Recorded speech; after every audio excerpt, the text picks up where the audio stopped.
안녕하세요. 사연에 빠지다의 DJ 민영입니다. 오늘 사연자는 남편을 생각해서라도 시댁 식구들과 문제를 일으키지 않고 애써 참아보려고 했는데 결국은 이성을 잃고 펑 터져버리고 말았다는데요. 과연 어떤 사연인지 들어보시겠습니다. 오늘도 두 가지 사연 준비되어 있어요. 끝까지 들어주실 거죠? 그럼 바로 시작할게요. 구독과 좋아요도 잊지 말고 꾹 눌러주세요.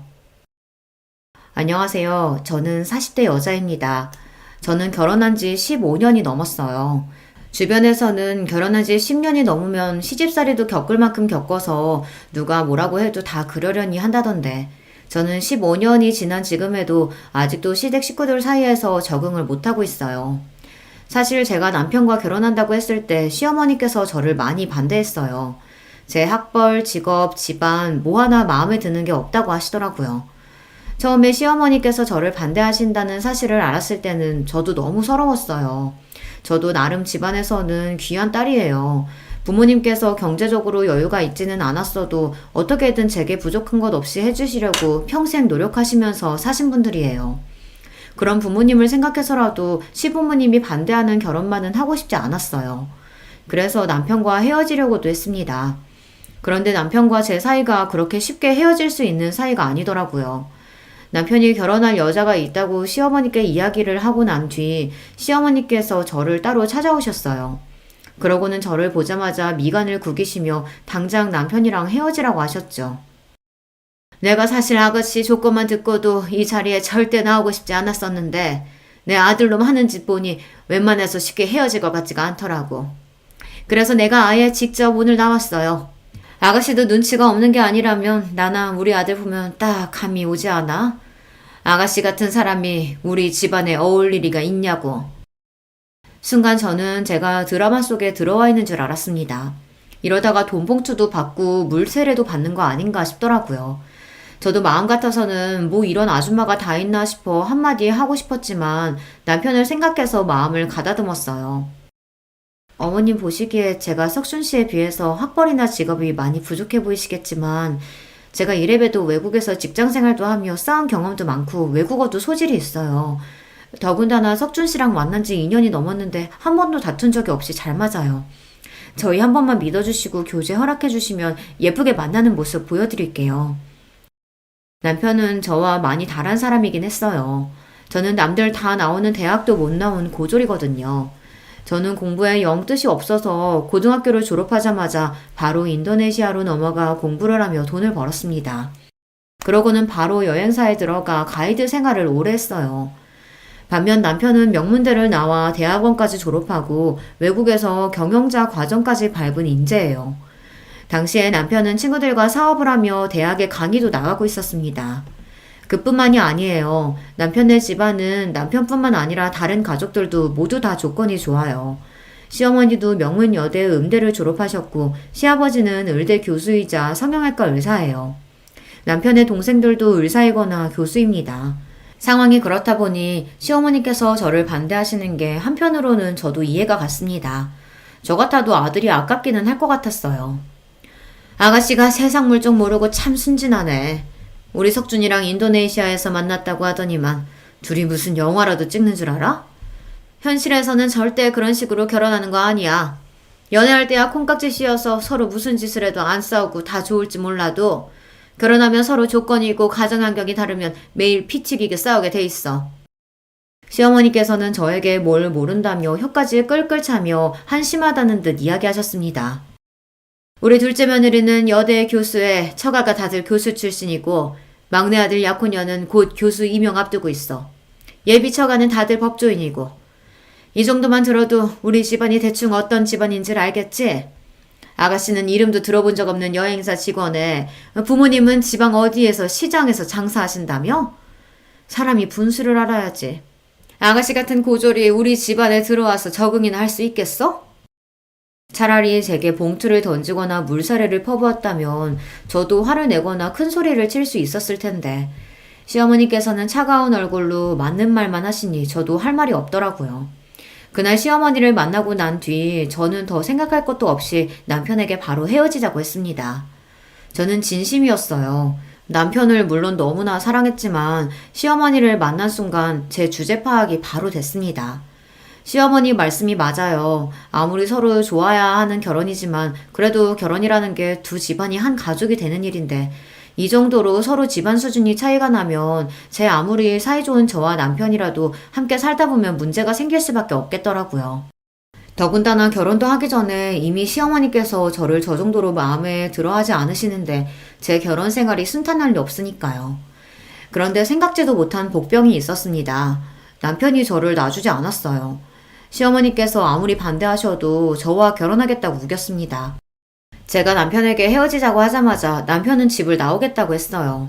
부모님과 연을 아예 끊겠다고요. 자기한테 말한 적 없지만 사실 나도 우리 엄마 지긋지긋해. 매일 사람 조건만 보고 판단하고 자기 수준에 맞지 않는다고 생각하면 함부로 무시하고. 안 그래도 엄마랑 살기 싫어서 집 나오려고 했었는데 도저히 못 참겠어. 나 집에서 나올 테니까 우리 같이 살자. 남편은 다짜고짜 집을 나올 테니 둘이 집을 구해서 같이 살자고 했습니다.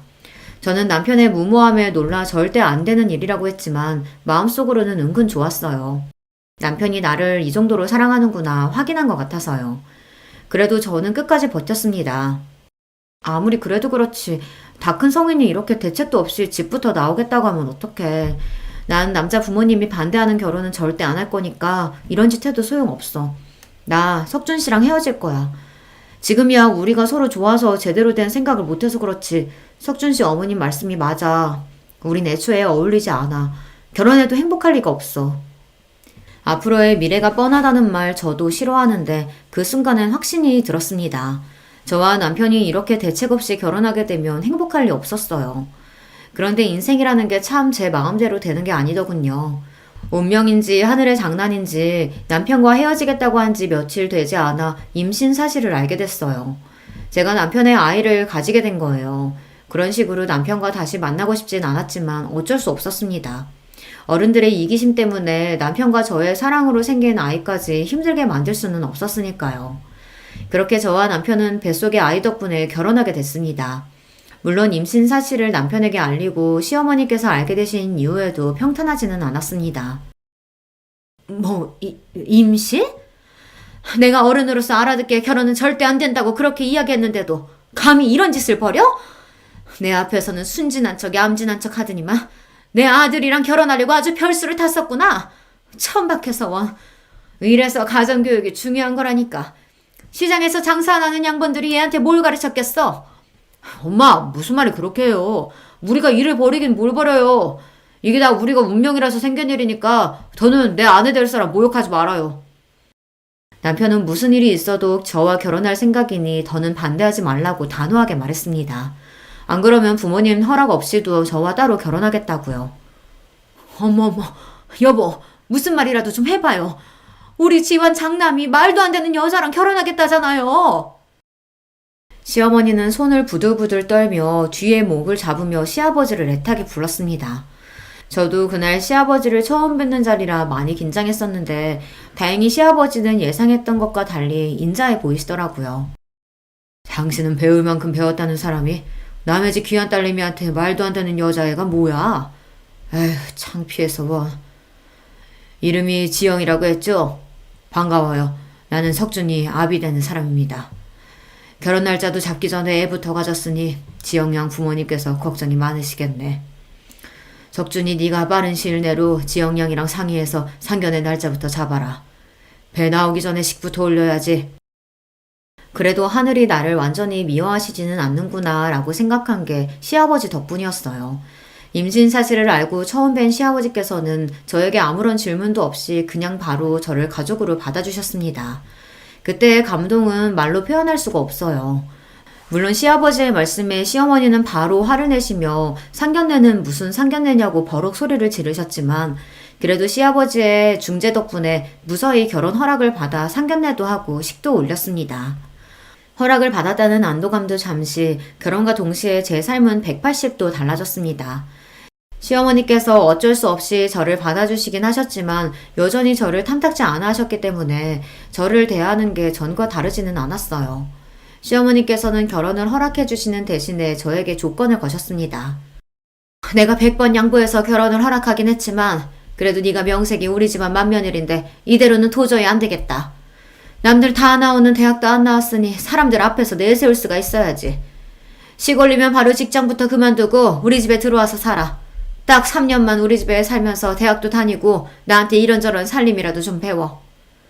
시어머니는 어차피 임신도 했으니 여행사를 그만두고 시댁으로 들어와 신접살림을 시작하라고 하셨습니다. 마침 아이도 태어나고 육아도 해야 하니 같이 살면서 대학도 다니고 집안 살림을 시어머니에게 배우라고요.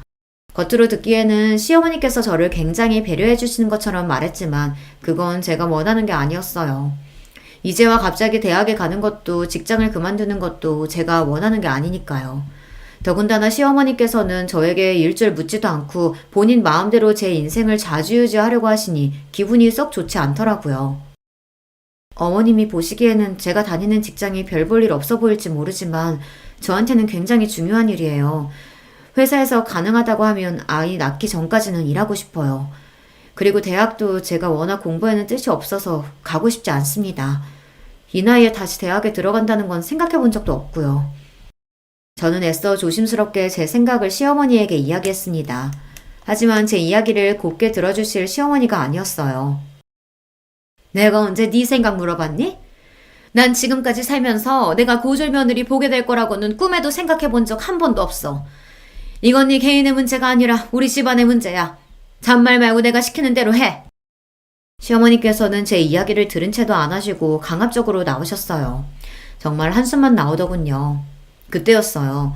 원래 시집살이 시키는 시어머니보다 말리는 시누이가 더 얄밉다고 하더니만 옆에 있던 동서가 굳이 나서서 시어머니 편을 들더군요.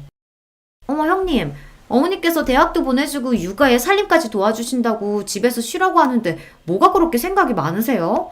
나 같으면 좋아서 바로 그만둘 텐데. 아이고, 우리 둘째 며느리는 대학에 없어서는 안 될 존재인데 절대 그만두면 안 되지. 큰애야, 어차피 몇 년 다녀도 내세울 게 없는 직장인데 괜히 시간 날리면서 다니면 뭐해. 괜히 몇 푼 번다고 애한테 소홀할 게 뻔하지. 내 말대로 대학 다니면서 애 키우는 게 훨씬 나아. 동서까지 있는 자리에서 시어머니는 대놓고 저를 구박하셨어요.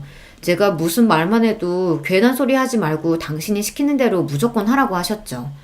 저는 동서 앞에서 자존심이 상하는데도 제가 말해봐야 소용없다는 걸 알다 보니 자꾸만 입을 꾹 다물게 됐어요. 지금 생각하면 제가 바보였어요. 애초에 결혼을 안 했으면 몰랐을까. 어렵게 한 결혼인 만큼 제가 참고 인내하는 수밖에 없다고 생각했습니다. 안 그래도 마음에도 안 드는 며느리가 시부모님과 한 집에 사는데 괜한 문제까지 일으키면 더는 시부모님과 가까워질 수 없을 것 같아서요. 저는 결국 시어머니 말씀대로 결혼과 동시에 일을 그만두고 입시 공부를 다시 시작했어요. 시어머님이 알아봐 주신 학원에 다니며 준비했습니다. 제가 하고 싶어서 하는 공부가 아니어서 그런지 배가 점점 불러오는 몸으로 하기 싫은 공부를 억지로 하니 제 컨디션은 나날이 안 좋아졌습니다. 더군다나 시어머니와 같이 살면서 받는 스트레스가 워낙 많다 보니 식욕도 거의 없었어요. 병원에 갈 때마다 의사는 체중이 잘 늘지 않는다고 걱정하면서 산모가 많이 먹어야 한다고 했습니다. 스트레스도 태아에게 좋지 않다고요. 저도 의사 말대로 스트레스 받지 않고 뱃속에 아이만 생각하고 싶었지만 쉽지 않았습니다. 아침에 눈만 뜨면 시어머니께서 이거 해라 저거 해라 잔소리를 하셨고 틈만 나면 동서와 비교하면서 혀를 찼습니다. 한 번은 그런 적이 있어요. 시어머니 생신이 다가와서 친정어머니께서 떡을 보내주셨는데요. 동네에서 제일 유명한 떡집에서 금방 한 떡을 바로 냉동 포장해 동서와 나눠 먹으라고 2박스나 보내셨죠.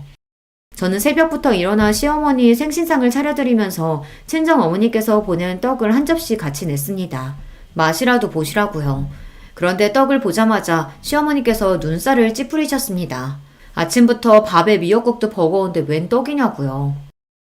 어머님 평소에 몸매 관리하시느라 아침에 간단히 드시는 건 잘 알지만 그래도 생신 아침인데 미역국은 드셔야죠. 그리고 이 떡은 엄마가 어제 저녁에 퀵으로 보내주셨어요. 친정 근처에서 제일 유명한 떡집에서 맞추신 거예요. 서울 사람들도 여행 가면 줄 서서 사 먹는 데라고 하더라고요. 동선에도 주라고 넉넉히 보내셔서 동선에도 한 박스 주려고요. 시어머니께서 워낙 저에게 친절하지 않으신 분이라는 걸 알기에 저도 매번 실실 웃으며 애교 섞인 목소리로 말한다는 게 쉬운 일은 아니에요. 그래도 시어머니에게 잘하고 싶은 마음에 매일 마음을 다잡고 노력했습니다. 하지만 역시나 시어머니는 제 마음을 몰라주셨어요. 어머, 요즘 세상에 누가 생일날 떡 먹는다고.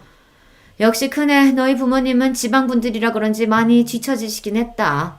어떻게 사돈네에 이런 촌스러운 떡을 보낼 생각을 한다니? 아참, 그리고 행여나 눈치 없이 둘째네 떡 보낼 생각은 하지도 마라. 내 생일이라고 둘째네 사돈네는 강남 신세계에서 명품 스카프까지 사서 보냈는데 거기다 대고 네가 친정에서 보냈다고 떡하니 떡을 보내며 그 집에서 우리 집안에 뭐라고 생각하겠어? 창피하게 괜한 짓 하지 말고 제발 좀 가만히 있어. 저도 동서도 둘 다 같은 며느리인데 우리 시댁에서는 위치가 조금 달랐습니다. 동서는 있는 집 딸이고 저는 시댁에서 장사하는 집안 딸이니 수준이 다르다는 소리를 귀에 딱지가 생기게 들어야만 했죠. 남편과 비교하면서 저를 무시할 때는 애써 참았었는데 동서랑 비교하면서 저희 친정 부모님까지 무시하시니 서럽기까지 하더군요. 그날 오후 저는 학원에 가는 길에 쓰러졌어요.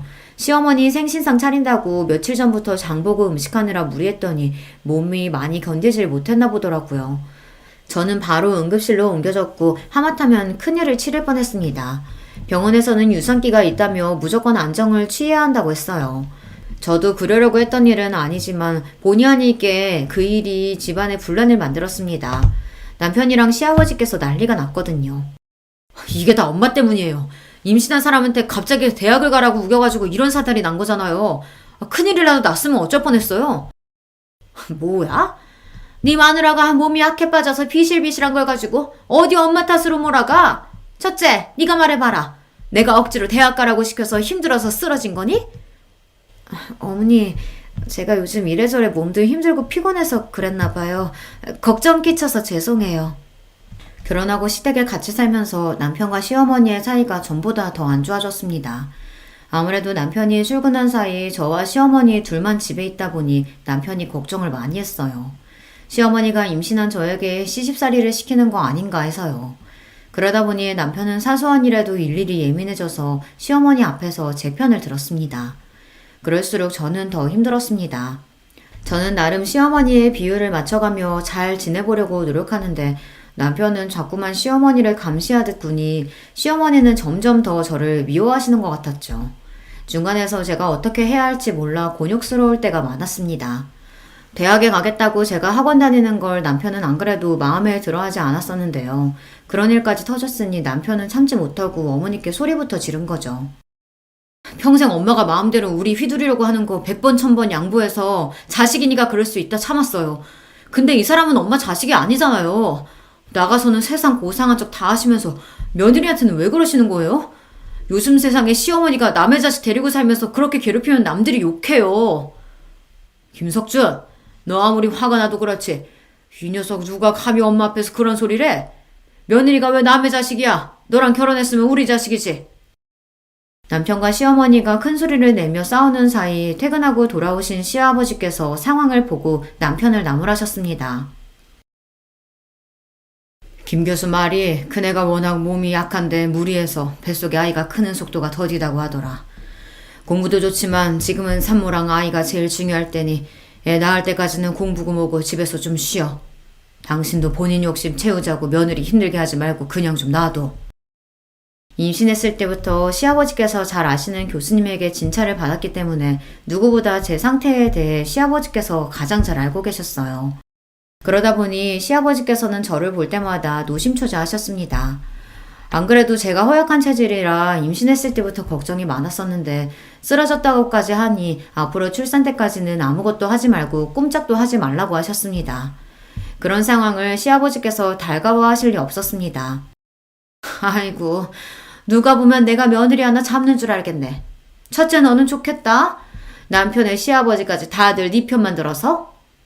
가족끼리 편이 어딨다고 네 편 내 편 소리하고 있어. 당신 자꾸 가족끼리 편가르기 하고 그럴 거야? 아, 나도 몰라. 나도 이제 남편이고 아들이고 다 필요 없어. 내가 뭘 어쨌다고 다 내 잘못이래? 시어머니는 시아버지와 남편이 모두 상황도 모르고 다 제 편을 든다며 억울하다고 투덜거리며 방으로 들어가 버렸어요. 그러고는 아예 방에서 나오지 않으셨습니다. 그런데 시어머니 생신 바로 다음날 동서가 집에 찾아왔더라고요. 시어머니 생신 때 못 왔다고 비싼 호텔 케이크를 사서 말이죠. 어머니, 제가 어제 왔어야 했는데 요즘 시험 기간이라 일이 너무 많은 거 있죠? 하루 늦었지만 우리 케이크 같이 먹어요. 어머니 신라호텔 케이크 좋아하시잖아요. 아이고, 사돈이 스카프도 보내주고 둘째 네가 용돈도 보냈으면서 뭐하러 오늘까지 왔어.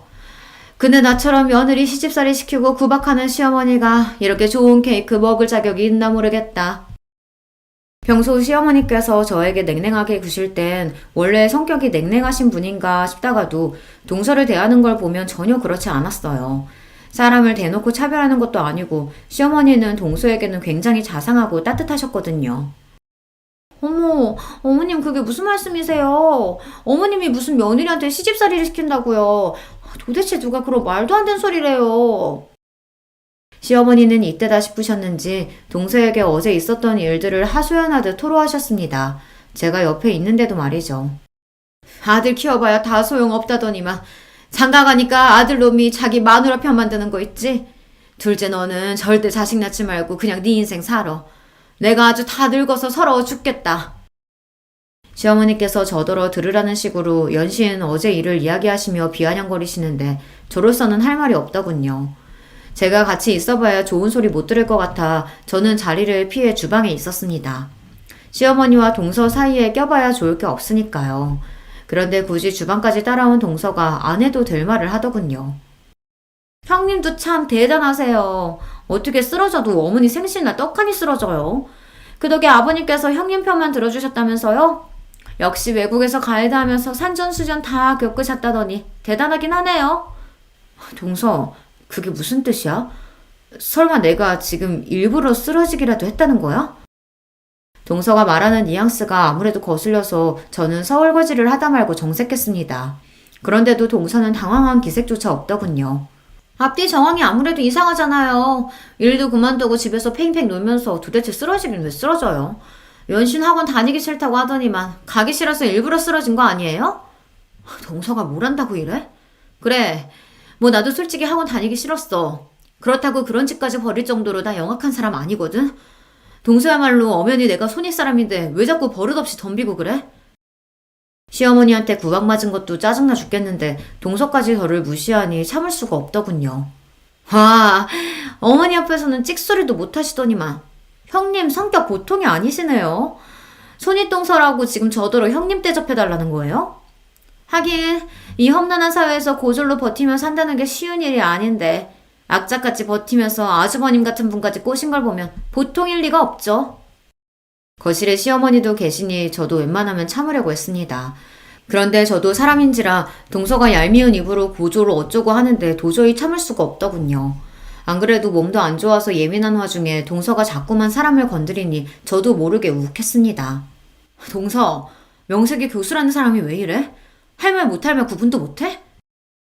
그네 너 지금 내 앞에서 뭐 하는 거니? 어디 할 짓이 없어서 아래 동서한테 소리를 질러? 너희 친정에서 그렇게 가르쳤니? 제가 아둔했습니다. 시어머니든 동서든 그 집에 제 편이 없다는 것 정도야 충분히 알고 있었으면서 제가 참지 못하고 욕먹기 딱 좋은 짓을 하고야 말았어요. 그 자리에서 시어머니에게 못해도 30분 동안 내내 구방을 당했습니다. 네가 밉다 하니까 아주 이제 미운지만 골라서 하는구나. 네가 뭐가 잘났다고 감히 형님 흉내내면서 둘째를 잡기를. 지금 당장 둘째한테 사과하지 못해? 애초에 시어머니는 제 이야기를 들어줄 생각 따위 없다는 사실을 알다 보니 저도 입을 꾹 다물어 버렸습니다. 순간 서러움이 북받쳐 눈에 눈물이 가득 고였지만 울지 않기 위해 꾹 참았습니다. 시어머니는 동서에게 당장 사과하라고 다그치셨지만 저는 동서에게 사과할 생각이 전혀 없었어요. 어머님 아니에요. 저는 형님 걱정돼서 이야기한 건데 형님은 기분이 좀 상하셨나 봐요. 제가 죄송해요 형님. 다시는 형님 일에 간섭 안 할게요. 원래 많이 배우고 똑똑한 것들은 다 저런 거예요. 동서는 시어머니의 등장과 함께 금세 표정을 바꾸더니만 실실 웃으며 자기가 잘못했다고 하더군요. 그 순간 저는 확실히 알았습니다. 시댁에서의 저의 위치가 어느 정도인지 말이죠. 시어머니는 제가 아이를 가지는 바람에 어쩔 수 없이 남편과 결혼시켰지만 저를 며느리로 인정할 생각이 없으셨어요. 처음부터 저를 무시하고 하대하면서 그 순간을 즐길 생각으로 저를 곁에 두고 괴롭히신 거죠. 제가 어떤 노력을 한들 시어머니에게 며느리로서 인정받는 날은 오지 않을 거라는 걸 저는 알고 있었습니다. 시어머니에게 벗어나려면 제가 남편과 이혼을 해야 하는데 그럴 수는 없으니 제가 참고 사는 수밖에 없었죠. 그렇게 생각을 정리하고 나니 저도 감정이 무뎌지고 그 상황에 익숙해졌습니다. 시어머니와 동서의 무시에 한 번씩 욱할 때가 있긴 했지만 남편과 아들만 생각하면서 우리 세 식구 행복하게 사는 데에만 집중하기로 했어요. 그렇게 시간이 흘러 저와 남편은 시댁에서 분가에 나왔고 아들도 많이 자라 학교에 들어갔습니다. 시댁에서 나올 때까지도 시어머니와의 사이는 여전했어요. 아이를 낳고 키우는 과정에서도 시어머니와 이런저런 문제가 많았지만 그 정도는 저에게 이제 문제도 아니었습니다. 진짜 문제는 시어머니의 그런 태도 때문에 동서들까지도 저를 무시했다는 겁니다. 동서가 하나만 있을 때는 그래도 시어머니가 저를 무시하고 구박하면 훈수를 두는 정도였는데 막내 동서가 들어오고 나서는 막내 동서까지 쿵짝이 맞아 사람을 바보로 만들었다는 겁니다. 동서 둘 다 대학 교수예요. 그러다 보니 둘이 아주 가깝게 지냈습니다. 제가 아들을 낳고 집에서 시어머니에게 시집살이를 당하며 사는 동안 동서들은 아이도 안 낳고 열심히 일하며 시어머니에게 예쁨까지 받았어요. 동서들보다 제가 부족한 걸 알면서도 저보다 잘난 동서들을 볼 때마다 자격지심이 생겼어요. 저보다 공부도 많이 하고 집안도 좋은 동서들이 제 앞에서 대학 때 이야기를 하거나 교수로 있는 대학에서 있었던 이야기를 하면 괜히 저를 무시해서 저런 소리를 하는 건가 싶더라고요. 그런 기분이 들 때마다 저는 입을 꾹 다물어 버리고 자리를 피해버렸습니다. 제가 도망치듯 방을 나오면 방 안에서 동서들의 웃음소리가 들리는데 그것마저 저를 괜히 비웃는 건 아닌가 싶었죠. 그러던 어느 날이었습니다. 시댁에 일이 좀 있었어요. 시어머니께서 갑자기 쓰러지셔서 병원에 입원하게 됐습니다. 기립성 저혈압이라 순간 정신을 잃으신 거라고 하더라고요. 다행히 큰 병은 아니었지만 평소 건강하셨던 시어머니께서 갑자기 쓰러지셨으니 가족들이 많이 놀랐어요. 특히 저희 남편이 많이 힘들어했어요. 저와 결혼하면서 남편과 시어머니 사이가 많이 안 좋아지기도 했고 저와 시어머니 사이에 일이 있을 때마다 남편이 나서서 제 편을 드느라 종종 다투는 일도 있었으니 아들로서 더 죄송스럽고 힘든가 보더라고요. 남편이 힘들어하는 모습을 곁에서 보니 저도 괜히 더 남편에게 미안하고 시어머니에게 죄송한 마음이 들었습니다. 저도 티를 내지는 않았지만 그동안 알게 모르게 시어머니를 미워하는 마음도 있었으니까요. 막상 시어머니께서 아파서 힘들어하는 모습을 보니 저도 마음이 아프고 힘들었습니다. 그래서 마음을 다잡고 시어머니를 챙겼어요. 태어나시는 시어머니를 댁에 모셔다 드리고 그 다음날부터 드실 반찬이랑 간식거리들을 아침마다 가져다 드렸어요. 평소 어머님께서 하시는 음식만큼은 아니지만 그래도 제가 어머님 반이라도 흉내내보려고 노력했으니 한번 드셔보세요. 시어머니께서 워낙 음식 솜씨가 좋으세요. 거기다가 성격도 꼼꼼하셔서 살림도 너무 잘하시죠. 그러다 보니 다른 사람이 하는 음식이나 살림은 못 믿어하세요. 그래서 저도 시어머니와 같이 사는 동안 제가 힘든 부분이 많았지만 막상 분가에 나와서 제가 직접 살림을 해보니 시어머니께 배운 게 많이 도움이 되더라고요. 음식도 마찬가지고요. 어머니께서 당분간은 좀 쉬셔야 할 것 같아 저 나름대로 시어머니 음식 솜씨를 흉내내서 차렸습니다. 준비하면서도 시어머니께서 마음에 안 들어 하실 거라는 걸 알았지만 그래도 시어머니를 걱정하는 제 마음만은 표현하고 싶었어요. 어머, 이거 정말 다 안 사고 큰애 네가 한 거니? 그거 어디 유명한 식당에서 사온 것 같다. 시어머니에게 처음 받는 칭찬이었습니다. 빈말이라고는 안 하시는 시어머니께서 너무 맛있다고 밥 한 공기를 다 비우시더라고요. 더 믿을 수 없었던 건 동서들이 유명한 셰프가 운영하는 식당에서 사왔다는 음식이랑 디저트도 마다하고 제가 해온 음식만 드셨다는 겁니다. 안 그래도 입이 깔깔하니 입맛이 없었는데 오랜만에 너무 잘 먹었다. 아무리 제가 잘하려고 노력해도 동서들만 예뻐하셨는데 시어머니께서 무슨 일인가 싶었습니다. 그런데 나중에 남편에게 들었는데 시어머니께서 병원에 입원하셨을 때 제가 왔다 갔다 하며 어머님 목욕도 시켜드리고 식사 때마다 와서 챙겨드린 게 아무래도 좋으셨던 것 같다고 하더라고요. 자식이라고 아들 셋에 며느리도 셋이나 있는데 저만 병원에 와서 챙겼다고요. 그 이야기를 듣는데 괜히 마음이 다 뭉클했습니다.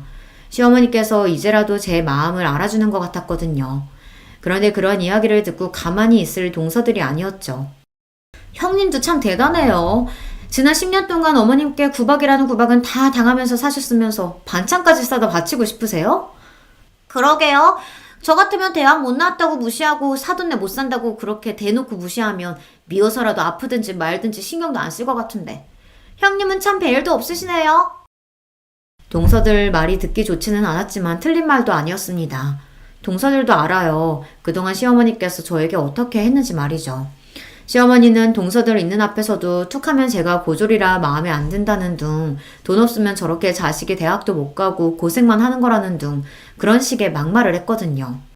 그럴 때마다 저도 시어머니가 믿고 원망스러웠지만 시간이 많이 지났고 저도 이제는 자식까지 키우는 어른이니 너그러운 마음으로 살기로 했습니다. 얼마 뒤 시아버지 생신이라 식구들이 모두 다 시댁에 모였어요. 시아버지 병원 직원들도 많이 온다고 해서 저는 일찍부터 시댁에 가서 음식 준비하느라 여념이 없었습니다. 시어머니께서 음식할 사람이 부족하다고 저더러 일찍 오라고 하셨거든요. 손님들 온다고 괜히 불편한 옷 입고 꾸미고 올 생각하지 말고 아침에 일어나면 세수만 하고 일찍 와라. 내일 손님 많아서 음식할 사람 부족해. 집에서 노는 사람이라고는 너랑 나 둘뿐인데 둘이 나서서 해야지. 시아버지 생신은 매년 집안의 큰 행사예요. 시아버지 병원 직원들부터 대학 동기 친구분들까지 30명은 좋게 오시거든요. 그렇다 보니 시어머니께서 아무리 몸이 좋지 않아도 이날만큼은 쉬실 수가 없었습니다. 엄마, 윤희 엄마가 놀기는 왜 놀아? 이 사람도 바쁜데 힘들게 왜 일찍부터 오라고 해요? 출장 뷔페 부른 거 아니었어? 시어머니와 제가 통화하는 소리를 들은 남편이 재빠르게 제 핸드폰을 뺏어봤더니 시어머니에게 따지듯 말했습니다. 아이고 이 팔불출 또 시작이다. 엄마 혼자 준비하려면 힘든데 맏며느리가 시아버지 생신에 좀 일찍 와서 음식 좀 하면 안 되냐? 역시나 남편의 한마디에 시어머니는 큰 소리를 치셨어요. 네, 어머님. 이 사람이 또 괴한 소리를 했어요. 제가 알아서 일찍 준비해서 갈게요. 걱정하지 마세요. 행여나 또 남편과 시어머니가 싸우기라도 할까 제가 얼른 전화를 받아 내일 일찍 가겠다고 말했습니다.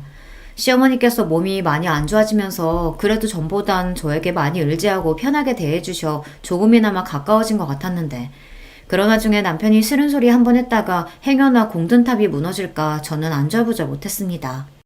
그러다 보니 시아버지 생신이 더 신경 쓰였어요. 이왕 하는 거 확실히 해서 이번 기회로 시어머니와 더 가까워지자 싶었거든요. 저는 시아버지 생신날 일찍 시댁에 도착해 시어머니를 도와 음식 준비와 꽃장식을 했어요.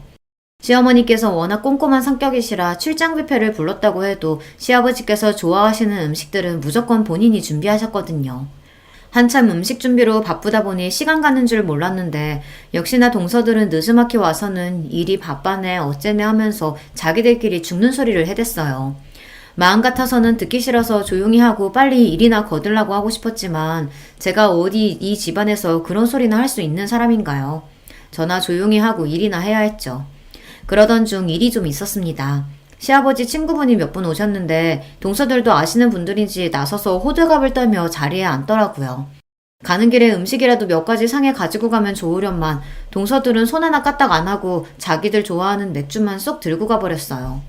얄밉지만 어쩌겠어요. 제가 말해도 동서들이 들을 리 없으니 혼자 다 해야 했죠. 잠시 뒤 시아버지 병원 직원 몇 분이 밖에서 동서들에게 하는 소리가 들렸는데 그게 기가 막혔습니다. 저희 오늘 너무 바빠서 밥도 못 먹고 이래서 그런데 음식 좀 먼저 가져다 먹어도 돼요? 어머, 그럼요. 주방 안에 들어가면 일하는 아줌마 있으니까 그분한테 좀 상 좀 차려달라고 하세요. 저에게 들리는지 안 들리는지 알고 그러는 줄은 모르겠지만 막내 동서는 뻔히 주방에 저 혼자 있는 걸 알면서도 직원들에게 일하는 아줌마한테 달라고 하라는 소리를 하더군요. 그러면서 동서랑 둘이 시시덕거리는데 기분이 확 상했습니다.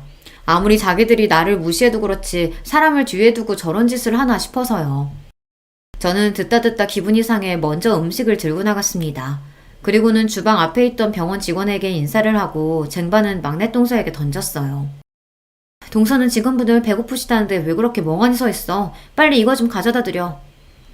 사람들 앞에서 저를 무시하려고 한 게 기분이 상해 저도 유치하지만 복수했어요. 같은 며느리인데 하루 종일 저만 일하고 자기들은 꼿꼿하게 서서 잘난 척만 하는 게 재수가 없어서요. 제가 그렇게 나올 줄은 몰랐는지 동서들 얼굴이 새빨개지더군요. 뻔하죠. 제가 감히 자기들한테 일을 시킬 줄은 몰랐던 거예요. 저도 이제 될 대로 되라였습니다. 동서들이라고 둘이 붙어서 사람을 매번 바보로 만드는데 저라고 매번 참아줄 필요는 없으니까요. 어머, 안녕하세요. 저번에 병원에서 뵀는데 원장님 첫째 며느님이시죠? 그때 해다 주신 쿠키 너무 잘 먹었어요. 솜씨가 진짜 좋으시더라고요. 아니에요. 동서 뭐해? 빨리 가져다 드려. 동서들은 병원 사람들이 당연히 저를 모를 거라 생각하고 일하는 사람으로 속여 놀릴 생각이었겠지만 사실 저도 시아버지 병원에 자주 왔다 갔다 해서 웬만한 직원들은 얼굴을 다 알아요. 병원 직원들이 저를 알아보고 이야기를 나누자 동서들은 입술을 삐죽거리더니 일그러진 얼굴로 쟁반을 들고 나갔죠. 그 모습을 보는데 저도 은근 속이 시원하더라고요. 그런데 잠시 후 생각지도 못한 일이 있었습니다. 조금 전 일로 동서들이 배알이 잔뜩 꼬였는지 주방으로 들어온 동서들이 작정하고 저에게 재수없는 짓거리를 해댔어요. 손님들이 거의 다 도착해서 바쁘게 쟁반을 담고 있는 제 옆에서 둘이 영어로 중얼거리더라고요. 처음엔 또 뭐 하는 짓인가 하고 넘겼는데 들으면 들을수록 기분이 이상했습니다. 저를 향해 뭐라고 떠들기 시작하더니만 자기들끼리 킥킥거리며 웃더라고요. 그 모습에 저는 너무 황당해서 동서들에게 지금 뭐 하는 거냐고 물었어요. 그러자 동서가 저를 향해 비웃듯 입술을 실룩거리더라고요. 아, 맞다. 형님은 영어 전혀 모르죠? 저랑 동서가 둘 다 유학하다 보니까 둘이 있을 땐 영어가 편해서요. 우리도 모르게 영어로 얘기했네요. 뭐 어때요? 어차피 형님은 한국말로 해도 못 알아들을 얘긴데. 동서들은 원래 자기들끼리는 영어로 대화하는 게 편하다고 하며 저더러 못 알아듣는다고 대놓고 사람을 비웃더군요. 순간 저는 얼굴이 붉어지다 못해 금방이라도 터질 것처럼 뜨거웠어요. 다른 건 몰라도 제가 고졸이라 사람들보다 못 배웠다고 무시하는 건 제가 받아칠 말이 없었거든요. 저는 순간 감정이 몰아치며 금방이라도 눈물이 왈칵 쏟아질 것 같아 그 자리에 도저히 있을 수가 없었습니다. 화장실에 간다고 대충 둘러대고 서둘러 주방을 나와버렸어요. 그러고는 혹여나 엉망이 된 얼굴을 누구에게 들키기라도 할까봐 얼른 2층으로 올라왔습니다. 분가하기 전에 저와 남편이 쓰던 방에 들어와 있었어요. 그런데 그때 밖에서 인긴척이 나더니 누군가 방문을 열었습니다. 저는 얼른 눈을 비비고 자리에서 벌떡 일어났어요. 문을 열고 들어온 사람은 다름 아닌 시아버지였습니다. 시아버지는 방에 덩그러니 혼자 있는 저를 보고 놀라서 걱정스러운 얼굴로 다가오셨습니다. 첫째야, 너 혼자 여기서 뭐하고 있어? 시아버지의 인자한 목소리에 애써 붙잡고 있던 마음이 우르르 무너지는 것 같았어요. 저도 모르게 참고 있던 눈물이 쏟아지고 말았습니다. 아버님, 저 진짜 죽고 싶어요. 너무 화나고 억울해서 도저히 이대로는 못 있겠어요. 남편 앞에서도 흘려본 적 없는 눈물을 시아버지 앞에서 흘리고 말았어요. 그것도 거의 오열을 하면서요. 제 갑작스러운 행동에 당황한 시아버지는 도대체 무슨 일이 있었던 거냐고 물으셨습니다. 저는 그제야 정신을 차리고 아니라고 괜찮다고 애써 눈물을 감춰보려고 했지만 이미 소용이 없었어요. 시아버지는 왜 그런 건지 지금 당장 이야기하라고 하셨습니다. 네가 웬만한 일로 이러래야?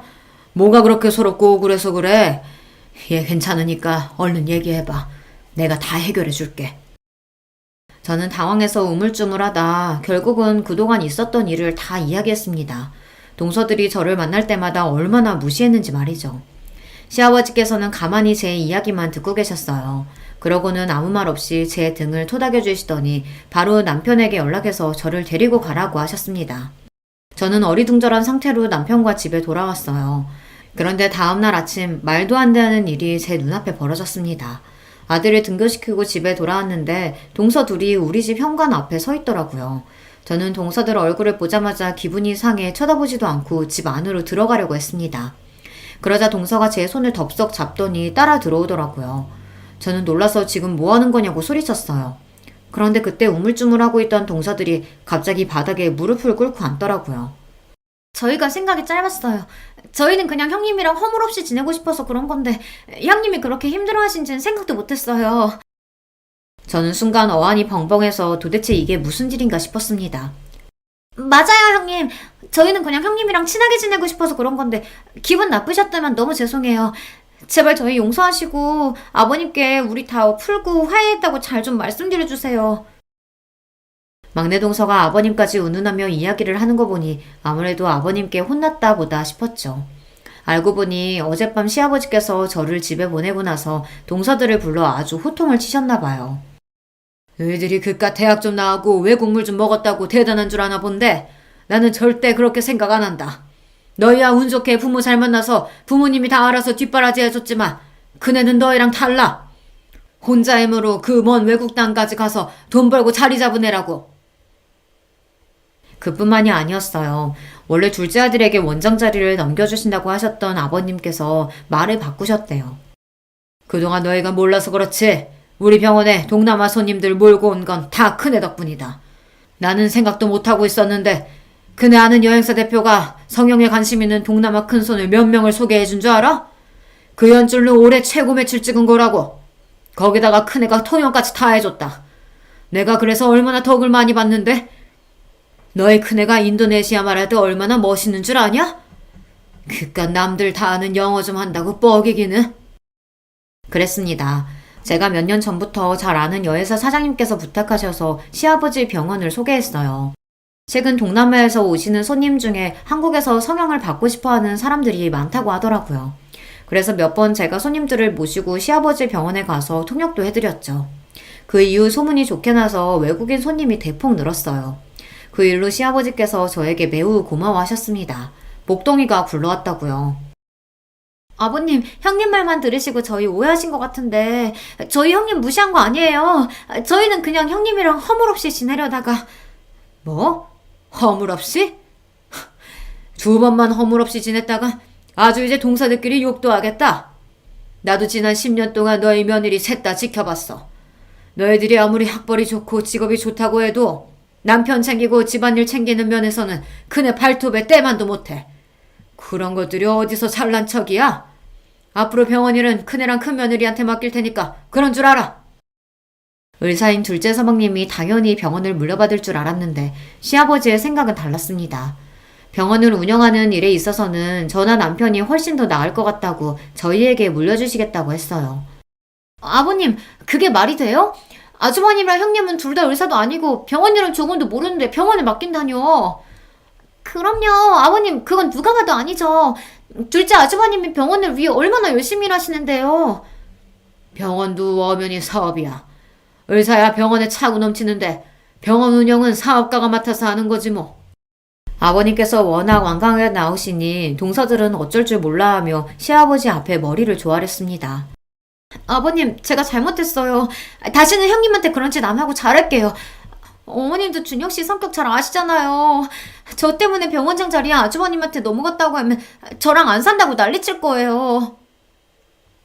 이건 나한테 얘기한다고 될 일이 아니다. 당장 그네한테 가서 사과하고 잘못했다고 빌어. 그네 마음 풀려야 나도 너희 얼굴 볼 거다. 동서들이 자기들 발로 찾아와 사과할 리가 없는데 웬일인가 했더니만 역시나 시아버지께서 술을 쓰셨더군요. 둘째 서방님이랑 동서가 목매는 병원을 가지고 이야기하셨으니 동서가 똥줄이 탔을 거예요. 막내 동서야 지금까지 작은 동서 옆에 찰싹 붙어 줄로 섰다가 뭔가 시아버지의 마음이 제게 돌아선 것 같으니 다급했던 거고요.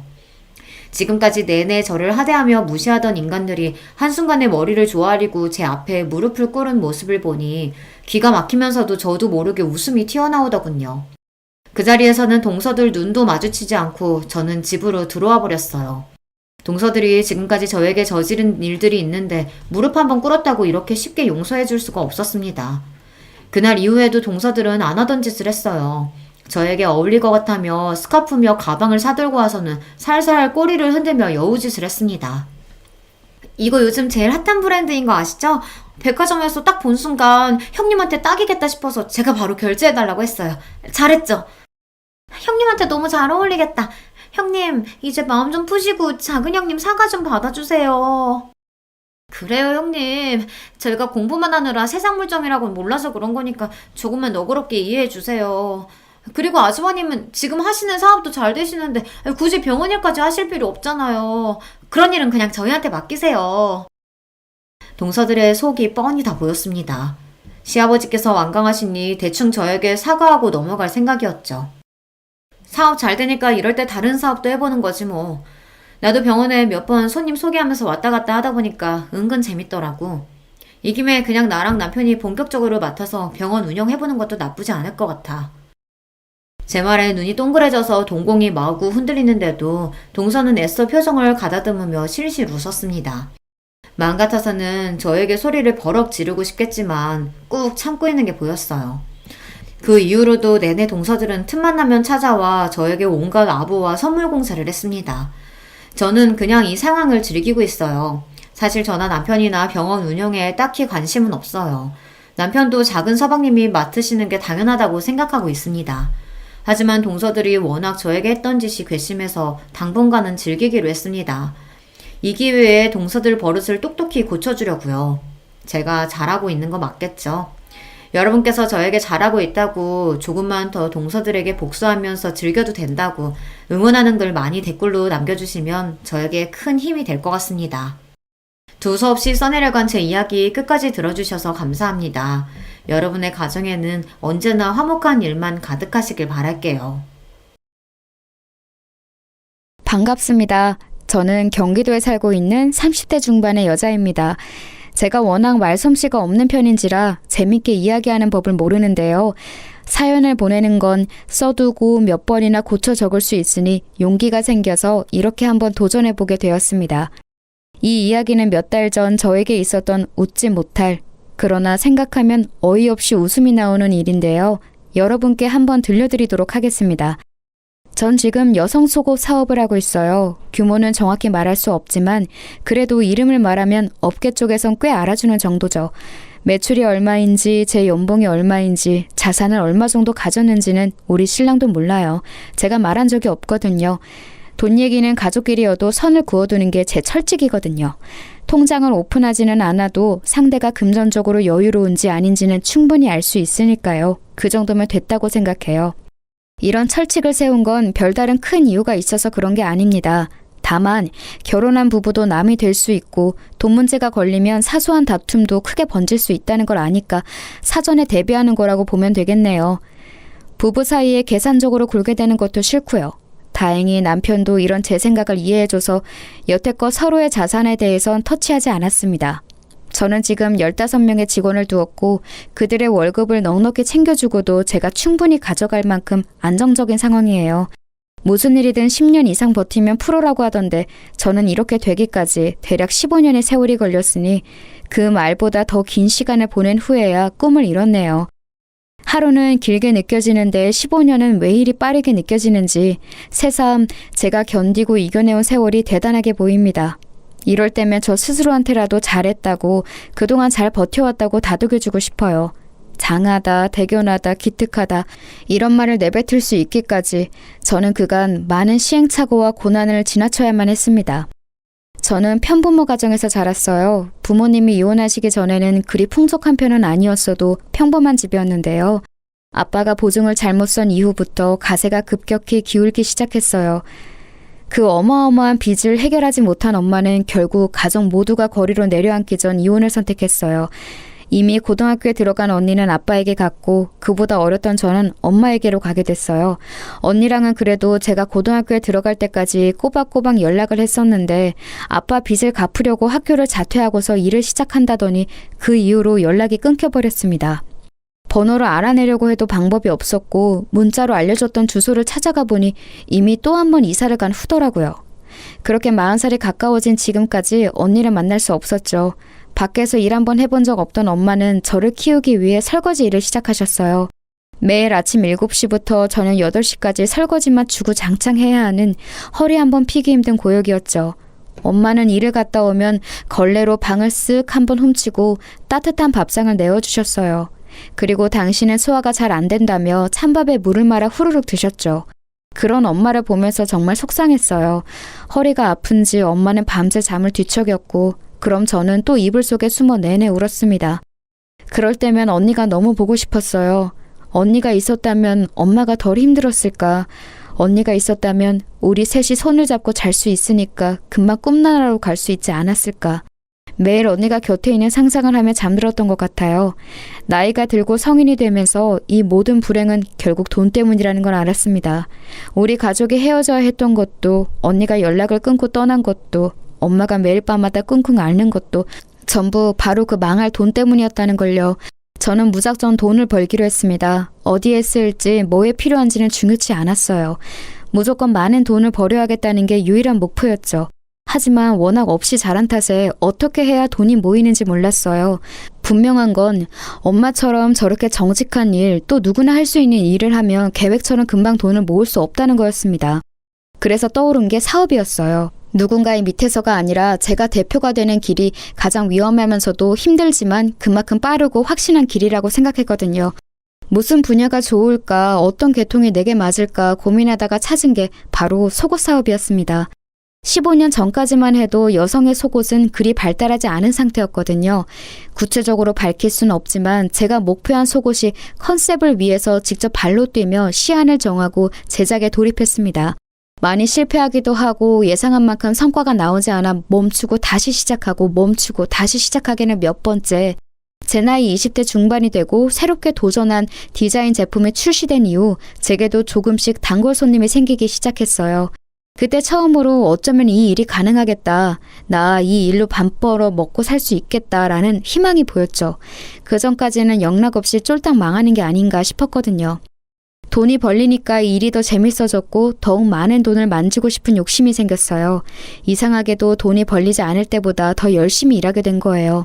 그렇게 점차 성과가 나타나기 시작한 이후 크게 유명해지거나 판매 수익이 한때 확 높아지진 않아도 매출폭은 천천히 그렇지만 분명하게 커지고 있었어요. 그것만 믿고 지금까지 버텨온 게 15년이 된 겁니다.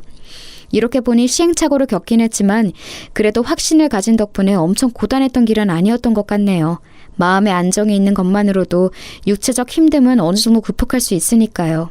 한때 무작정 돈을 많이 버는 게 목표였는데 그래도 어느 정도는 이룬 것 같아요. 이렇게 지금의 자리에 올라 엄마께 집을 사드리고 결혼 자금으로 넉넉히 모아두었거든요. 사실 결혼 자금이라고 하기엔 전 딱히 결혼 생각이 없었기에 그냥 저축하는 것이나 마찬가지였어요. 남들이 다 하니까 엄마가 하라고 하니까 준비했던 것뿐이지 저에게 결혼과 비혼 중에 선택하라고 한다면 비혼이었거든요. 지금 와서 생각해보니 딱히 특별하거나 심각한 이유가 있던 건 아니었고 아마도 일이 바쁘니 결혼과 출산, 육아로 제 시간을 뺏기기 싫었던 것 같아요. 제가 대표인데 자리를 비우는 건 말도 안 된다고 생각했거든요. 안정적인 자리에 안주하지 말고 직원들과 함께 더 나은 좋은 꿈을 향해 쉴 틈 없이 나아가는 게 사업가로서의 제 목표였으니까요. 그렇지만 다짐은 다짐일 뿐 친구들에게 나 결혼 안 할 거야 라고 공개 선언한 지 1년 후 30대가 되고서 저는 마치 거짓말처럼 결혼을 하게 됐습니다. 남자친구와 연애한 지 6개월 만에 날짜를 잡고 식을 올리게 됐거든요. 그야말로 속전속결이었어요. 이런 말도 안 되는 일정은 남자친구와 제가 오래된 선후배 사이였기에 가능했던 일이었습니다. 사실 남자친구는 제 고등학교 후배로 같은 동아리 출신이었어요. 그때 당시엔 집도 가깝고 성격도 잘 맞아서 친한 누나 동생으로 가깝게 지내다가 제가 학교를 졸업하면서 한동안 연락이 끊겼는데요. 운명처럼 성인이 돼서 다시 만나게 된 겁니다. 반가움에 자주 만나게 되고 그러다 보니 정이 생기고 감정이 생겨서 연인으로 발전하게 되었죠. 남자친구는 남자답고 듬직한 편이에요. 저보다 1살 어리지만 본받을 점도 많고 어른스러워서 믿음이 갔어요. 그저 그런 사람이 아니라 훌륭한 인품을 가진 사람이란 걸 확신하기 때문에 결혼까지 한 번에 쭉 나아갈 수 있었던 것 같아요. 지금까지도 곁에서 볼 때 당시에 제 확신이 틀리지 않았다고 생각해요. 어찌됐든 남편이 된 그 사람은 제가 속옷 사업을 하는 것만 알고 구체적인 건 모릅니다. 남편한테 일 얘기하는 거 안 좋아하기도 하고 수익 얘기가 나오면 그냥 대충 얼버무리곤 했죠. 결혼할 때도 딱 반씩 준비해서 집과 혼수를 장만하고 생활비는 매달 초 각자 정해진 금액을 공동 통장에 넣어두고서 생활하니 딱히 벌이를 밝힐 필요가 없더라고요. 제가 이런 신념을 가지게 된 게 어릴 때 부모님의 이혼과 언니와의 이별 때문에 그런 것 같다고 남편에게 솔직히 말해주었습니다. 그러자 남편도 이런 저를 이해해 주더라고요. 시댁에도 제 직업만 이야기하고 경제적인 문제는 오픈하지 않겠다고 해줬어요. 그렇게 우리는 서로를 알아가고 이해하고 받아들이면서 부부가 되어갔습니다. 남편의 가족은 시부모님, 남동생 이렇게 4사람이었어요. 처음 만날 당시 남편 동생은 저희보다 먼저 연애를 했고 시댁 행사 때마다 커플끼리 함께 참여해왔다고 하더라고요. 곧 결혼할 계획이라고도 했고요. 그런데 어쩌다 보니 저희가 더 먼저 하게 된 거예요. 원래 먼저 얘기가 나왔는데 남편과 제가 급하게 날짜를 잡고 해버리는 바람에 뒤로 밀려난 것 같더라고요. 상황을 알게 된 후 미안한 마음이 들어서 시부모님께 지금 이렇게 진행해도 괜찮겠냐고 여쭤봤어요. 그러자 시아버님 말씀으로는 그쪽은 결혼 준비가 안 돼 있어서 어차피 미뤄야 했다고 하셨거든요. 그래서 저도 어느 정도 마음 놓고 서방님한테 죄송하다고 우선 말로 사과드렸어요. 서방님은 점잖고 과묵한 양반 같은 타입이라 정중히 괜찮다고 답해주었죠. 그런데 나중에서야 듣게 된 게 결혼이 미뤄진 것에 대해서 그 동생 여자친구분, 그러니까 지금의 동서는 당시 기분이 굉장히 안 좋았다고 하더라고요. 저희 부부 때문에 본인들 결혼이 미뤄졌다고 제 결혼식에 있던 시댁 친척들한테 이야기하고 다녔대요. 꼭 그 해 하고 싶었는데 못해서 김이 샜다는 둥, 제가 가로챘다는 둥, 뭐 그런 식으로 말하고 다녔더라고요. 그렇게 생각했다면 미안하긴 한데요. 서방님네는 어차피 금전적으로도 조금 더 여유가 필요했고 당시 저희가 먼저 하는 것에 대해서도 양해를 충분히 구했다고 생각해서 좀 당황스럽긴 하더라고요. 남편도 왜 그렇게 말하는지 이유를 모르겠다고 했고요. 어머님 말씀처럼 곧바로 할 수 없을 정도의 상황이었던 거죠. 그 얘기를 들었을 때부터 제 마음속엔 동서에 대한 작은 반감이 생겼습니다. 아다르고 어다르다고 속상한 마음을 그런 식으로 이야기한 게 제 입장에선 좀 이해가 안 가서요. 그쪽은 가족 모임 때마다 꼬박꼬박 참석하는 편이니 얼굴 안 볼 사이도 아닌데 말이죠. 그래서 당시 결혼 후에 동서를 다시 만나게 됐을 때 최대한 웃으면서 말을 했어요. 아직 식은 안 올렸지만 동서라고 불러도 되죠? 우리가 먼저 식 올린 것에 대해 많이 속상해하는 것 같아서 저도 마음이 좀 걸리네요. 그런 생각이 있었다면 먼저 우리한테 말해줘도 됐을 텐데 그땐 별말 없이 지나갔는데 이제 와서 자꾸 안 좋은 말이 퍼지니까 그건 또 그거 나름대로 곤란하더라고요. 제 말이 무슨 뜻인지 알죠? 곧 가족이 될 사이인데 괜히 얼굴 붉히를 만들고 싶지 않으니 서로 조심하자는 뜻으로 이렇게 말씀드려봐요. 아, 기분이 안 좋으셨구나. 그건 죄송해요. 그런데 저도 속이 오죽 답답했으면 그랬겠어요? 제가 원래 감정 상하는 걸 못 감추거든요. 이해하세요. 그리고 가족들 사이는 맞는데 아직 가족은 아니니까 최대한 남처럼 불편하게 대해주세요. 벌써부터 친척 간의 위계 질서에 시달리고 싶진 않아서. 저 싸늘한 말을 툭 던지고서 제게 눈길도 안 주고 뒤돌아서 가는데 순간 내가 뭘 잘못했나 싶어서 방금 전엔 대화를 곱씹어 보았어요. 그런데도 왜 그런지 알 수 없었어요. 저렇게 날이 선체로 말하는 이유를. 아니, 애초에 제가 무슨 악감정이 있는 건지는 모르겠더라고요. 당장 쫓아가 방금 무슨 뜻이냐고 묻고 싶었는데 거실에 어른들이 계셔서 묻지 못했어요. 그날 속이 답답해서 잠이 안 오더군요. 남편한테 얘기해볼까 했지만 이건 저랑 동서 문제 같아서 따로 말하진 않았습니다. 6개월 뒤 해가 바뀌고 서방님도 결혼을 하게 됐어요. 결혼하고 싶다고 노래를 부르면서 집도 없고 그쪽도 혼수를 해올 돈이 없다 해서 전부 다 시부모님이 도와주셨죠. 건네들으니 동선의 가족 쪽에선 애초에 무조건 돈 없다고 모든 걸 시댁에서 부담하길 바랐다고 하더라고요. 전 또 동서가 하도 돈돈거리면서 본인은 경제적으로 여유로운 것처럼 이야기하기에 좋은 배경이라도 가진 줄 알았거든요. 개인 가정사로 추하게 욕하고 싶은 마음 없지만 동서 일이라고 하니까 왠지 저도 더 예민하게 받아들여지더라고요. 그런 상황 속에서 서방님은 결혼을 하게 되었고 미우나 고우나 동서는 결국 저와 가족이 되었습니다. 동서가 결혼식을 올린 뒤 시부모님의 주도로 저희는 시댁 식구들 다 같이 여행을 가게 됐어요. 시아버님이 5년 전 다리를 다치셨는데 그 뒤로 한 번도 여행을 못 가보셨다고 하더라고요. 그래서 오랜만에 바람도 쐴 겸 1박 2일로 다 함께 여행을 가게 된 거예요. 사는 곳과 멀지는 않지만 자연 경관이 아름다운 지역이어서 저희 다 기분 좋게 떠났어요. 시부모님이 계셔서 그런지 동서와 그렇게 부딪히지도 않았습니다. 서로 말을 하지 않으면 사이가 좋았거든요. 그렇게 종일 나름 즐겁게 보내고서 저녁 식사 때 다 같이 반주를 했습니다. 그런데 동서가 기분이 한껏 좋았는지 연신 술을 들이키더라고요. 그렇게 안 생겼는데 엄청난 주당이라고 하더군요. 하도 술을 마셔대서 서방님이 말릴 정도라고 하더군요. 동서가 술을 잘 마시는 걸 가족들 아무도 몰랐던지라 다들 토끼 눈이 된 채로 바라보았습니다. 그런데 더 웃긴 건 주사가 장난이 아니더라고요. 노래방을 가자는 둥, 고스톱을 치자는 둥 아주 갖가지 유흥을 제안하면서 동네 떠들썩하게 고래고래 소리를 지르고 동서 말리느라 서방님이랑 저희 남편이 아주 진을 뺐죠. 그 모습을 보니까 한심하지만 귀여운 동생 같아서 오히려 마음이 풀리더군요. 자존심 부리고 못난 말을 해도 결국 너도 20대 후반의 철없는 여자이구나 란 생각이 들어서요. 그렇게 숙소에 들어가고 나서 서방님은 동서 먹일 약을 사러 나가고 남편은 씻으러 욕실로 들어간 때였습니다. 방에 들어와 쉬고 있는데 갑자기 동서가 벌컥 들어오더군요. 놀라서 무슨 일이냐고 취한 것 같으니 얼른 방에 돌아가 침대에 누우라고 했습니다. 그러자 인사불성이 된 건지 뭔지 저에게 사태질을 하면서 말하더군요. 형님, 제가 형님 별로 안 좋아하는 거 알죠? 이유 알고 있어요? 전 그냥 별거 없는 허울뿐인 사람들이 싫어요. 별거 없으면서 무게 잡고 가진 거 없으면서 좋은 차 타고 형님처럼 실수 없이 허울만 그럴싸하게 꾸민 사람들이 싫다고요. 어머님한테 들었는데 형님 속옷 장사한다면서요? 그거로 몇 푼이나 번다고 그렇게 뻗대는 거예요? 형님 일이 시장 나가서 내복 파는 거랑 뭐가 다른데요? 그런 주제에 자꾸 어린 척 가르치라 하고 있는 척하고 그 꼴 저는 보기 싫다고요. 동서의 말은 다소 충격적이었습니다. 한껏 애교를 부리며 봐줄 수 있을 정도로 주사를 부리던 동서가 갑자기 저에게 세상 차가운 표정으로 저런 말을 내뱉으니 소름이 돋더군요.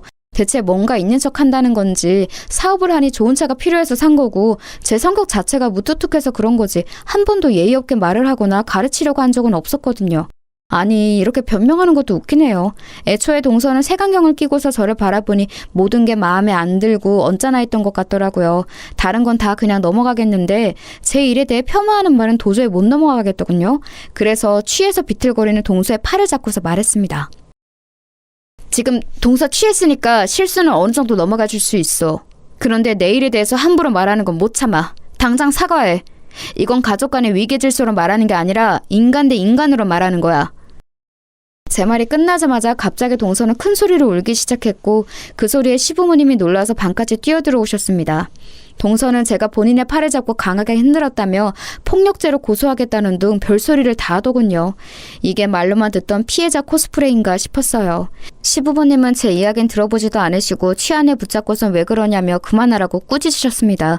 제가 뭐라고 하기도 전에 동서를 부축하고선 데려가셨죠. 정말이지 어이가 없었습니다. 그때 알았어요. 시부모님은 아무래도 저보다 동서를 더 오래 보셨고 동서를 더 아끼고 계신걸요. 이해해요. 더 오래 봤으니 마음이 쓰이고 정이 더 크겠죠. 그렇지만 제 말은 듣지도 않고 판단해서 동서 편을 든 건 너무 섭섭하더라고요. 30대 중반 가까이 된 나이에 이제 올 일이 없을 거란 생각했는데 어느새 저도 애처럼 눈물이 뚝뚝 흐르더군요. 샤워를 마치고 온 남편은 오는 제 모습을 보고선 무슨 일이냐며 놀라서 물었습니다. 그래서 무슨 일이 있었는지 여태껏 동서가 저에게 어떻게 대하고 어떤 말을 했는지 다 털어놓았습니다. 그러자 남편은 화가 잔뜩 나서 당장 동서에게 한 소리 하겠다고 찾아가려 했어요. 그건 고맙지만 지금 남편이 화를 내면 오히려 상황이 악화될 것 같아 말렸죠. 시부모님도 안 좋게 생각할 게 뻔했고요. 다음 날 아침이 되고 남편은 굳이 한 소리 해야겠다며 저를 이끌고서 동서를 찾아갔습니다. 그리고 어젯밤에 제게 한 이야기 다 들었다면서 사과하라고 말했어요. 그러자 동서는 아무것도 모른다는 눈으로 취해서 기억이 안 난다며 자기가 만약 그랬다면 많이 취해서 그런 거니 용서해달라고 하더군요. 남편도 어이가 없다는 듯 저를 쳐다보며 웃었고 저도 기가 차서 웃음이 절로 나왔습니다. 제게 한 폭언을 사과하는 게 아니라 본인이 취한 것에 대해 사과를 하더라니까요. 그 옆에 있던 서방님도 동서의 말을 거들면서 형이랑 형수가 좀 이해해달라. 이 사람이 원래 주정이 좀 심한 편이다 라고 말했습니다. 저는 동서의 눈을 똑바로 쳐다보고선 그런 술주정이면 언젠가 크게 사단이 날 것 같으니 어서 고치라고 말했어요. 주사라고 모든 게 용서되는 게 아니라고 덧붙이면서요. 애써 안으로 화를 사기는 동서의 표정을 보고선 저도 남편을 이끌고 그 자리를 벗어났죠. 그런데 제겐 차라리 잘된 일이었어요. 저는 그동안 제가 동서한테 잘못한 게 있어서 저를 싫어하나 싶었거든요. 그런데 그게 아니라 단순히 제가 눈꼴 시려서 싫어한 거였으니 오히려 잘됐다 싶었습니다. 제가 신경 쓸 가치가 없는 사람이란 걸 알았으니까요. 그렇게 몇 달이 지나고 친정엄마의 생일을 맞이해서 안마 의자를 선물로 드렸습니다. 요새 가장 좋은 모델로 해드렸더니 엄청 좋아하시더라고요.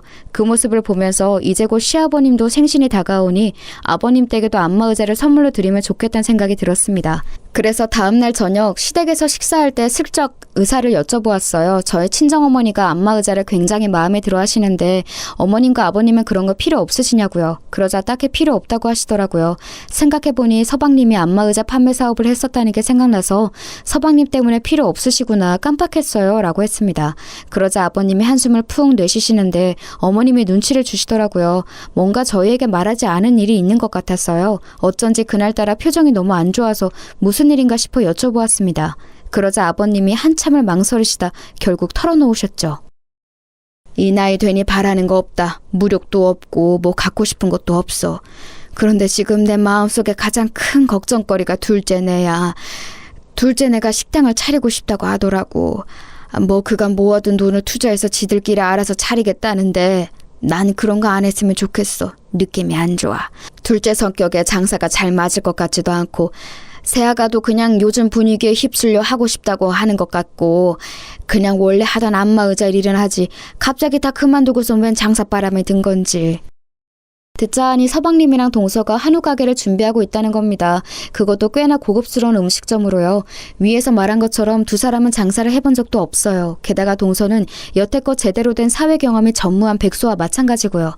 뭐 본인 말로는 블로거로 활동하고 있다고 하지만 수입이 들락날락해서 직업이라고 할 수는 없는 지경이라 하더라고요. 시댁이 결혼 자금을 대주면서 여유가 생긴 서방님이 그간 벌어둔 돈과 퇴직금, 가진 걸 전부 다 더해서 가게를 차릴 계획이었던 겁니다. 그러니 시부모님의 걱정이 이만저만이 아니셨던 거죠. 그 얘기를 듣는 저도 걱정이 될 정도였으니까요. 지금 뭐 터는 정했고 계약만 하는 상황이라고 하던데 시부모님은 내심 저희가 말려주길 바라는 것 같았어요. 당신들 말은 안 들으니 저희라도 나서길 바라는 마음이셨겠죠.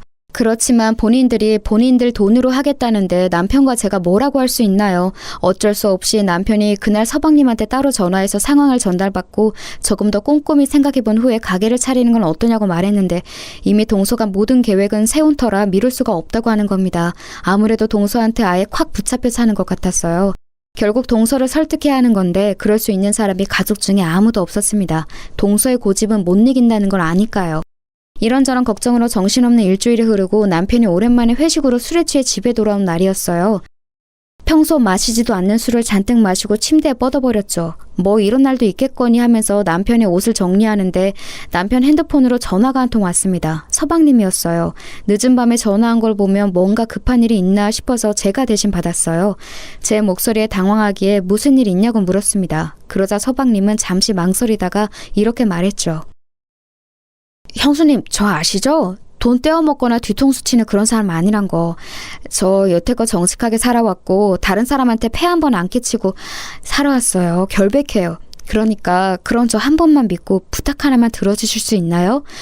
아, 이런 말 정말 하고 싶지 않았는데 이번에 가게 차리려고 모아둔 자금을 집사람이 사기 맞았어요. 당장 내일 계약금을 내야 하는데 자금이 부족해요. 부모님한텐 연치 없어서 말도 못하겠고 도움 구할 곳이 형밖에 없어서 전화한 거예요. 가게 잘 꾸려서 꼭 배로 갚을게요, 형수님. 한 번만 도와주실 수 없을까요? 그 돈을 다 사기 맞았다니 가지가지 하는구나 싶었습니다. 동서의 친척이 사기를 친 거였고 동서는 전혀 모르는 일이었다고 하더군요. 불가항력적으로 당한 일이라 어쩔 수 없었다고 하는데 한숨이 절로 나오더라고요.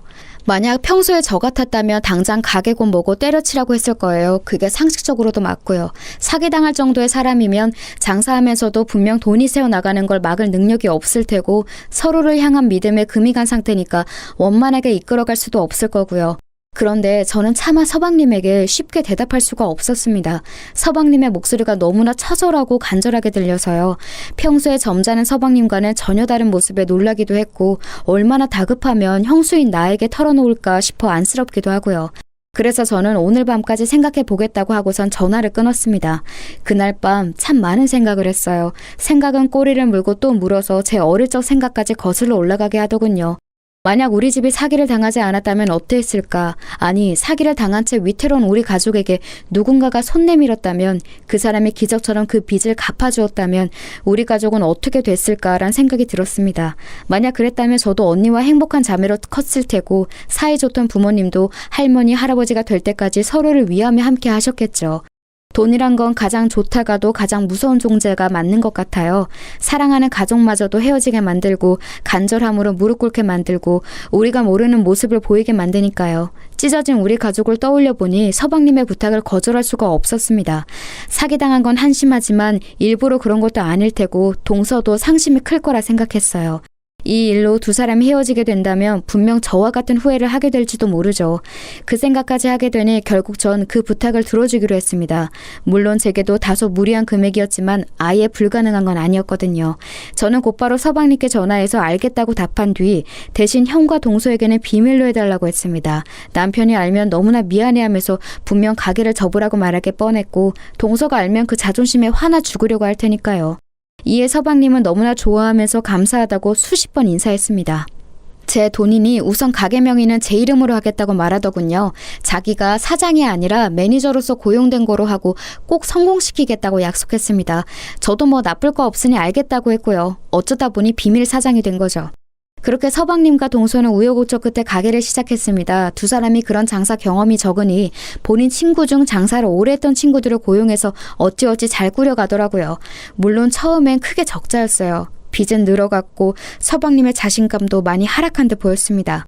그렇지만 서방님은 끈기가 있는 사람이었어요. 매일 집에 가지 않고 가게에만 틀어박혀서 보완해야 할 점을 살폈고 음식을 만들고 조합하고 다시 새롭게 리뉴얼하면서 조금씩 더 발전시켜 나갔어요. 이따금씩 남편과 함께 가게를 찾아가면 여지없이 서방님 혼자 어두운 가게에 남아 공부를 하고 있더라고요. 남편은 서방님이 너무 고생한다며 갈 때마다 용돈을 쥐어주곤 했는데 그럴 때만 서방님은 제 눈치를 많이 보았어요. 그 모습이 왜 그렇게 친동생처럼 안쓰럽고 마음이 쓰였는지 가게가 적자인 거 뻔히 아는데 서방님은 매주 5만 원, 10만 원, 15만 원씩 꼬박꼬박 제 통장에 입금하며 고맙다는 말을 전했습니다. 이러지 않아도 된다고 나중에 여유 생기면 달라고도 말했는데 도통 제 말을 듣지 않더라고요. 어차피 이 가게의 실질적 주인은 저고 이 돈도 제 돈이니 이렇게라도 전하는 게 본인 마음이 편하다고 하면서요.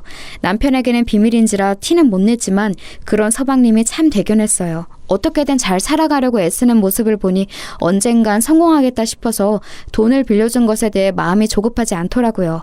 시간은 다소 걸리겠지만 나중에라도 다 갚긴 하겠다 싶어서요. 은혜를 잊고 살지만 않으며 그걸로 이자는 충분할 거라 생각했습니다. 서방님의 간절한 기도를 들어주신 건지 제 돈이 하루빨리 되돌아올 운명이었던 건지 가게가 점점 잘 풀리기 시작했어요. 입소문이 났는지 젊은 사람도 많이 찾기 시작했고 단골들이 꽤 생겨서 고정 수입도 생겼다고 하더라고요. 늘 어두컴컴한 낯빛으로 여린 미소만 짓던 서방님의 얼굴에도 점차 생기가 생겼습니다. 그 모습을 보면 남편도 정말 다행이라며 마음 놓여 했고요. 그런데 언제나 동서가 말썽이에요. 가게가 잘 안 될 때 동서는 출근도 잘 안 했다고 들었거든요. 그렇다고 별 일이 있는 것도 아니고 그냥 집에서 늘 누워 있었다는데 이해가 되시나요? 본인 말로는 어차피 손님 없어서 할 일도 없고 직원이 손님보다 더 많으면 민망하지 않냐. 인력 낭비해서 뭐하냐. 한 명이라도 쉬는 게 경제적 이익 아니냐고 말했대요. 가게가 텅 비어서 팔이 날리는 꼴을 본인 두 눈으로 직접 보고 있는 것도 너무나 괴롭다면서요. 그 이야기를 들으면서 정말 사람은 변하지 않는구나 싶었습니다. 그런데 가게가 잘 된 이후로 찾아가 보니 카운터에 떡하니 서서 사장 노릇을 하고 있더라고요. 잘 웃지도 않고 별다른 인사말을 건네는 것도 아니면서 가장 쉬운 카운터 앞에만 앉아 계산 일을 하는데 그러면서 본인이 마치 사장인 것처럼 직원들한테 빨리빨리 움직이라고 소리치고 서방님은 주방과 홀을 왔다 갔다 하며 땀 뻘뻘 흘리면서 일하는데 혼자 선풍기 바람 쐬는 꼴을 보아하니 정말 별꼴이더라고요. 보다 못한 남편이 동서에게 눈치를 주면서 한 명이라도 일손을 더 해야 하는 거 아니냐고 지나가듯이 말했대요. 그러자 안 그래도 직원을 더 뽑을 생각이었다며 가게가 잘 돼서 피곤해졌다는 듯이 말했다는 겁니다. 이쯤 되면 동서랑 결혼한 서방님은 무슨 생각이었는지 궁금해지더군요. 남편 말로는 둘도 우리 부부처럼 어릴 적부터 알던 사이여서 그냥 그 자체로 받아들인 채 사는 것 같다고 하더라고요. 아무리 속구친구여도 그렇지 뭐가 이상하고 뭐가 안 좋은 건지는 알고서 고쳐줘야 하는 게 아닌가 싶었지만 우린 그냥 상대하지 말자 싶어서 더 이상 말 걸지 않기로 했습니다. 그렇게 가게가 막 풀린 무렵 저는 고등학교 때부터 친했던 친구들 무리를 소집했어요. 저까지 11명이나 되는 대규모 모임이었죠. 고향 친구들이다 보니 사는 곳도 가까워서 1년에 한 번은 꼭 주기적으로 만나왔거든요. 제겐 유일한 친구들이기도 해서 슬픈 일이나 화나는 일, 기쁜 일을 소소하게 나누고 마음을 나눠주는 소중한 가족과 마찬가지인 애들이었어요. 마침 때마다 만나는 시기가 다가왔고 이번엔 어디서 모일지 이야기를 나누고 있었습니다. 한 친구가 오랜만에 고기를 먹고 싶다기에 번뜩 서방님 가게가 떠올랐어요. 그래서 우리 서방님이 소고기집을 열었다고 하고 서비스 많이 달라고 할 테니 거기서 모이는 게 어떻겠냐고 물었습니다. 그러자 다들 흔쾌히 좋다고 말하며 오랜만에 배불리 먹고 큰돈 쓸 준비하겠다고 말해주더라고요. 말이라도 얼마나 고맙던지 그 자리에서 곧바로 서방님에게 연락해 저까지 11명 예약해달라고 했어요. 그러자 서방님은 또 수화기 너머로 연신 허리를 굽혀가며 고맙다고 말했고 서비스 무조건 많이 주겠다고 호언장담을 하시더군요. 그런데 우리가 가는 날 서방님은 다른 가게 답사차 출근을 안 한다고 하더라고요. 대신에 동서가 있으니 미리 말해두겠다고 하더라고요. 그 말을 듣자마자 어쩐지 불안감이 엄습했습니다. 잠시나마 약속을 취소하고 다른 날로 잡아야 하나 싶었어요.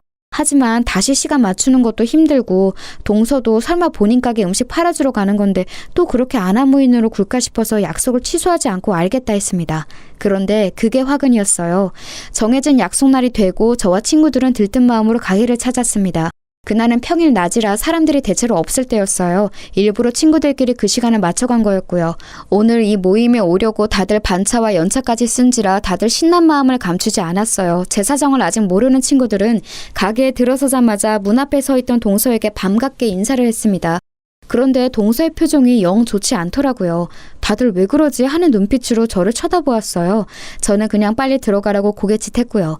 사람이 한 번에 많이 들어오고 반갑게 인사까지 하니 사람이라면 물론 당황할 수도 있죠. 그런데 그렇게 표정을 구길 필요까지 있나요?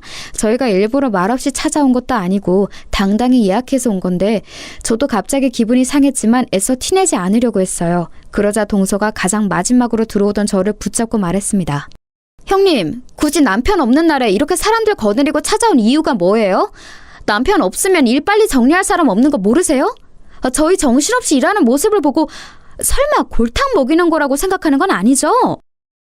동서, 말을 왜 그렇게 해? 너무 베베꼬여서 뭐라 할 말이 없네. 그런 거 아니니까 쓸데없는 착각하지 말고 기분 좋게 받아들여.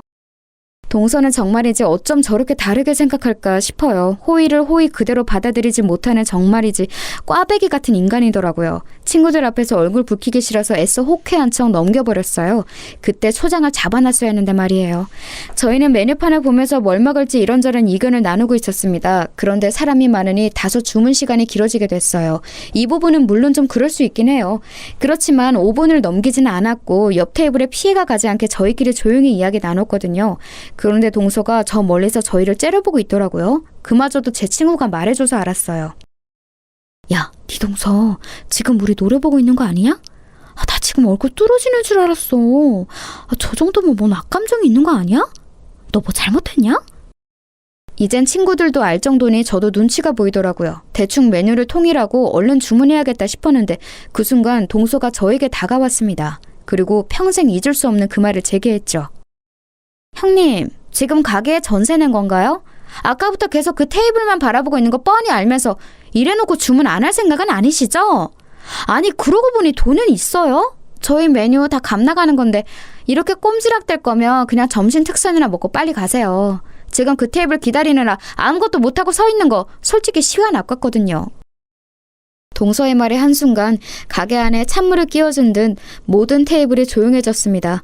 저는 뇌가 멈춰버린 듯 무슨 말을 해야 할지 몰랐어요. 친구들이 놀라서 저를 바라보니 그제야 정신이 들더군요.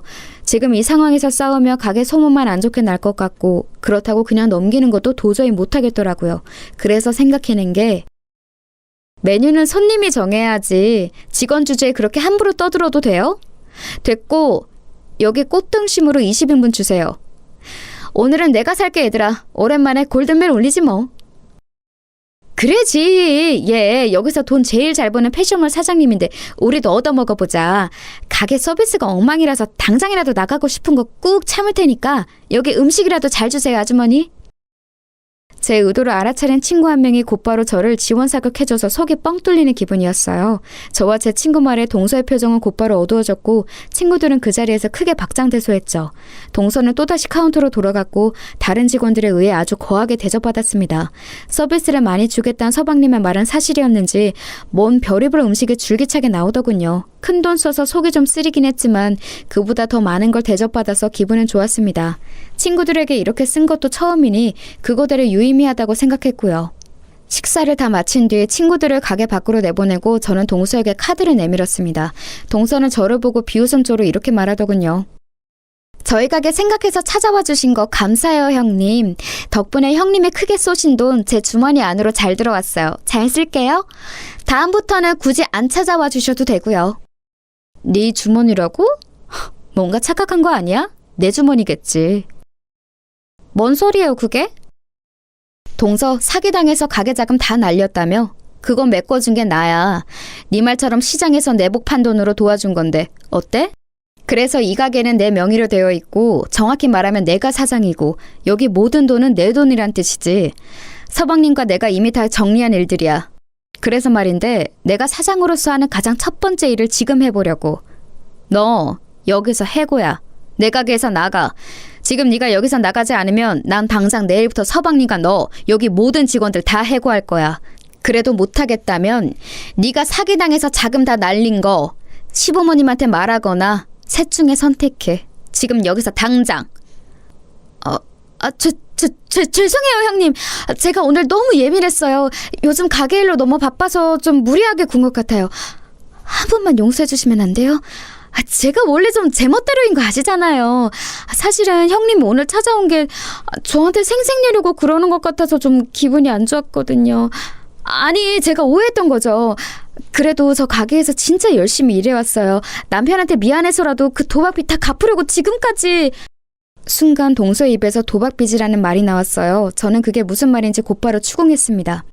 끝까지 말 안 하려고 하기에 당장 말 안 하면 저번에 사기당한 거 직접 신고해 줄 겸 같이 경찰서로 가자고 했습니다. 그러자 저를 데리고 주방 뒤편으로 데려가더니 그곳에서 무릎을 꿇고 제발 못 들은 거로 해달라고 애원하기 시작했어요.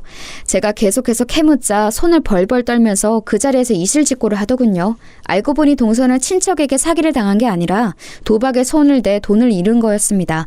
무려 가게 자본 전부를요.